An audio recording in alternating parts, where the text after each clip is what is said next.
Jambo. Jambo, tunakumbana kwako. Karibu. Jambo. Salama, habari yako?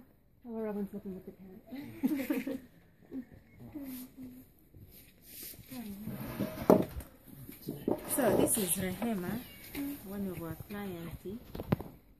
All of our clients live with HIV and AIDS. All of our clients. All of your clients have HIV and AIDS. Yes, Okay, so Do you want me to hold it? so Okay. she's also a single mother of 4 children. The last 2 is living with HIV and AIDS, the youngest 2. The youngest one is at Tafcom Center. the youngest one's at Tafcom. Beautiful. Nice. So she has 4 children. The first one is in secondary school, the second one in primary school, the third one in primary school, the fourth one in Tafcom. And here is where she's staying. Her 4 daughters. She has everything. Her husband passed away in 2010. Is that from HIV too? Exactly, yes, yeah. So how did she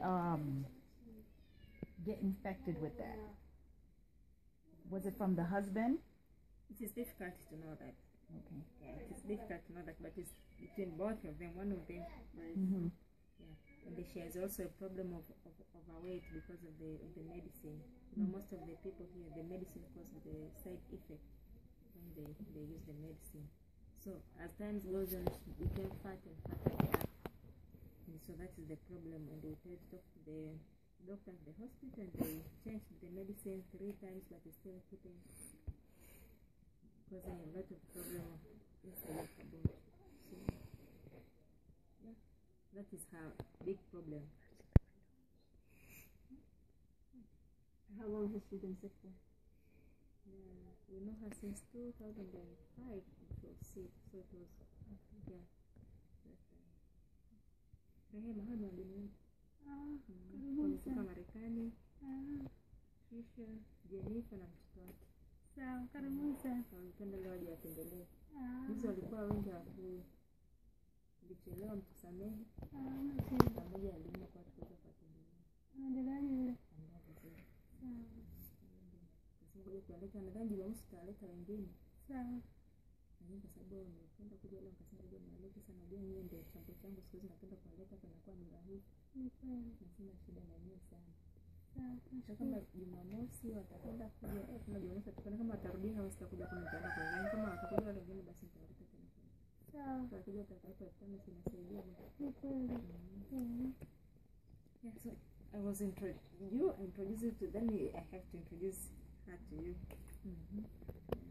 So she has 4 daughters. And you have one of them at Tafcom. One of the volunteers took the picture of them and put them there. We saw her yesterday.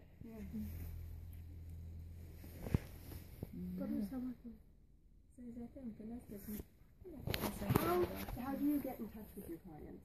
Like, how do you find them, or how do they find you? Yeah, in the beginning, actually we're working together with the government. And with the government, we're working from the grassroots level. So it's like here there is 10 government house leaders.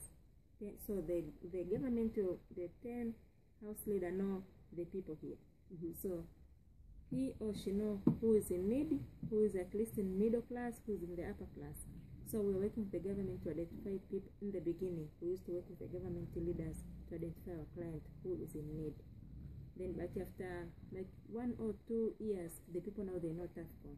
So everyone is coming to Tafcom to ask any help.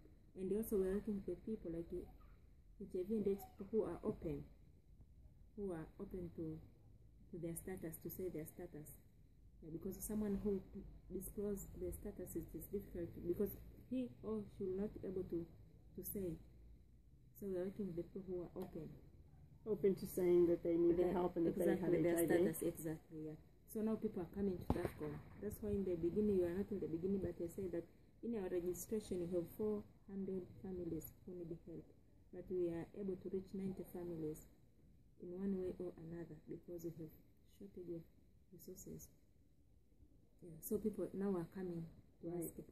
And another thing, to identify them, we need to know really they need this. so I can visit their family. We need to know their historical background before start working with them. And if he's sick, we can go together because we are attached with the hospital, so we can know their status. Because the list is, we have the list, but also the list is in hospital.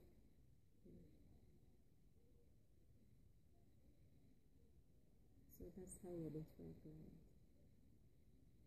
It's good that people know now and they can seek out that help, and it might make them, you know, take that step to be open about it, so that they can get the help that they need, especially people that have children and other people they're trying to support.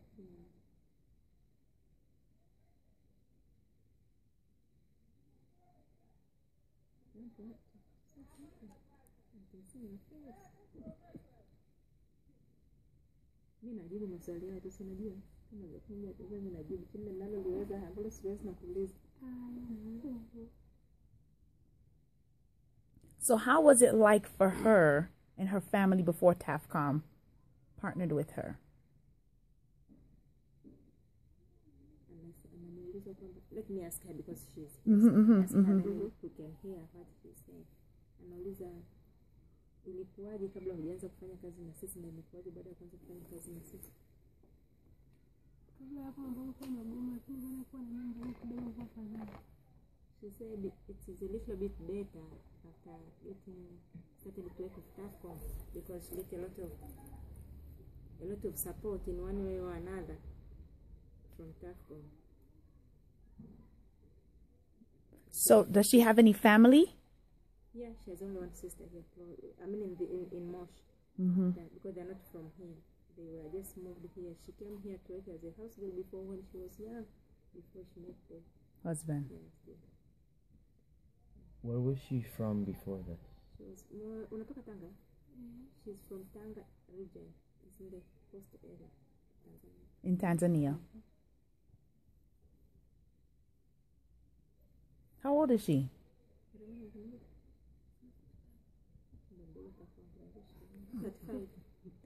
She looks good. I thought she was like my age. 28, 27. Yeah.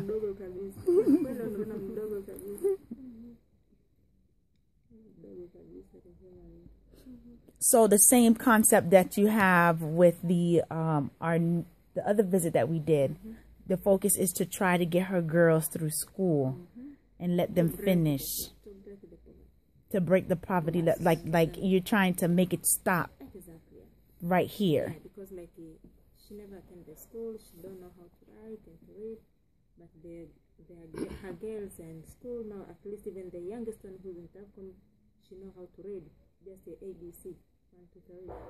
So, but the mother never attend to school. She don't know how to write, she don't know how to read. And the other girl, the first one, is in secondary school. Now she's now able to speak even English. So Yeah, you can see how they. those are the stepping stones to get that improvement. Yeah. And if she came here as a young girl, we said to work. Exactly. So Like, what education if- wasn't the priority? Yeah, what if Tafcom was around when she was a young girl? Yeah. You know? So flash forward 20 years, and how you will help all these families Because from the get-go. yeah, like if Tafcom was around when she was young, you know, She could have been in school. she could have been in school. She would have known how to read and write. But because, you know, everything happened in its own timing, Tafcom is around, you see the need, you're going to help her kids. So it stops here. So her kids can get the education that they need, get the medical support that they need, to let them know that where they are now, that's not it. That's not the end. Because if with your support, with your program, if they continue to push through, you know, they can get out of here. They can help their mom, you know? It's beautiful. And that focus on education, you know, with people in these situations too, I imagine that a lot of times they're dropping out of school so that they can work and try and earn some money, which is really going to keep them at that level because they don't have that education.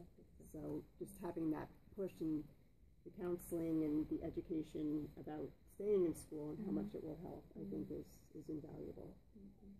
How young was she when she came to Moxie? She was 14. Like 14. Yeah. It'd be like if we put you to work. And how old is her oldest one that's in secondary school? 16. Mm. She's almost done. She's there. Asha.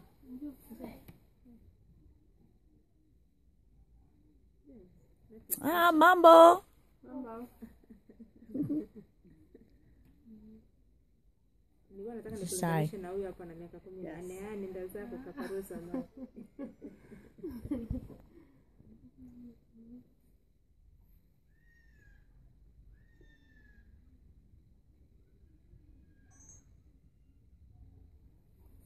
It's about to die. Yeah. So anything? Asante sana for us here Yes. in your beautiful, your humble abode. Anashukuru kwa kukaribisha.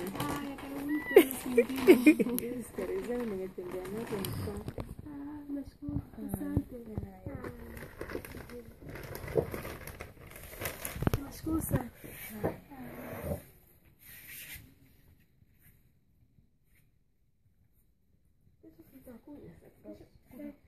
One window, zinc ceilings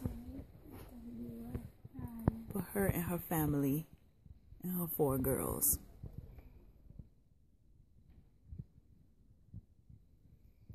And here's Tafcom to the rescue.